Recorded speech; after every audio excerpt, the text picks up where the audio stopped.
ও মা, মা আজকে একটু ঘন করে লস্যি বানিয়ে দেবে, লস্যি খেতে ইচ্ছে করছে খুব। আচ্ছা, লস্যি খাবে? ঠিক আছে, দাঁড়াও। কালকের তো বাবা দইয়ের প্যাকেটটা নিয়ে এসছে, ওটা রাখা রয়েছে, ওটা দিয়েই আজকে লস্যি বানিয়ে নিই।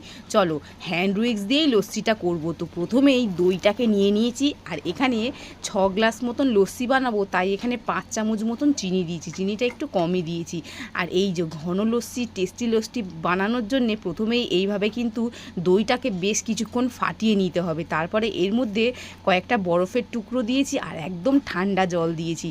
আর আমার কেন জানি না মনে হলো একটু নুন দিলে বোধহয় দইয়ের এই লস্যিটার টেস্ট বাড়বে, তাই আমি একটু পরিমাণে 1/2 চামচ মতো নুন দিয়েছি, ব্যাস। তারপরে অল্প আবার একটু জল দিয়েছি, লস্যি কিন্তু তৈরি হয়ে গেল। এই নাও, এইবারে কিন্তু লস্যির মধ্যে একটু বরফ দিয়ে দিলাম, খেয়ে দেখো কেমন হয়েছে।